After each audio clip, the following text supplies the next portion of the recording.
The night was darker than anything he had ever known. Deep inside a forgotten village, completely surrounded by thick, oppressive forests and an endless, suffocating silence.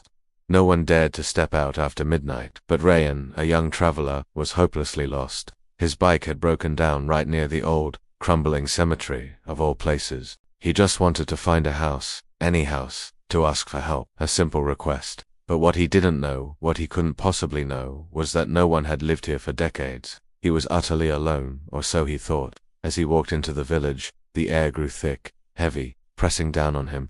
Old, dilapidated houses stood like skeletons against the moonless sky. Doors creaked open on their own, as if inviting him in, and then he heard it. Somewhere in the distance, a faint, sorrowful crying sound echoed through the empty streets. He called out, his voice cracking, "Is anyone here? Hello?" But there was no answer.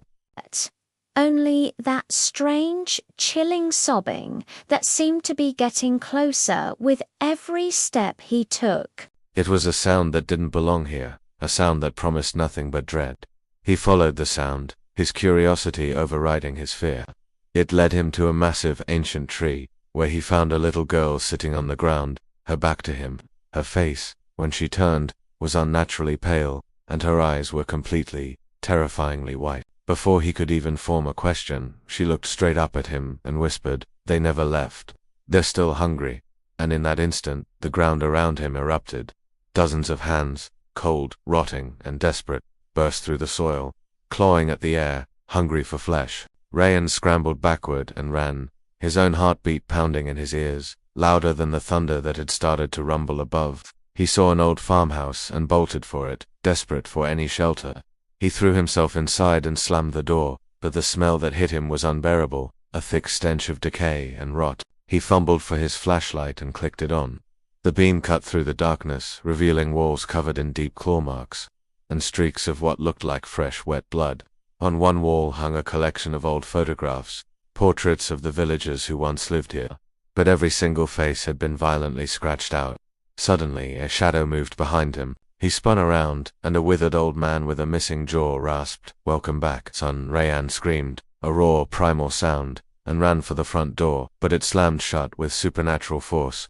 From outside, the low moans of the undead now surrounded the house, a terrifying chorus of hunger. He had to get out. He scrambled up a rickety ladder into the attic, dust and cobwebs clinging to him. There, on a small table, he found an old, leather-bound diary. He flipped it open, the pages brittle with age. It read, "In 1978, this village was cursed. The dead rise every full moon, seeking the one who broke the oath." A chilling realization washed over him. The little girl under the tree, she was the last survivor, and she had died here years ago. She wasn't real. She was a lure calling unsuspecting travelers here, to feed the cursed souls of her village.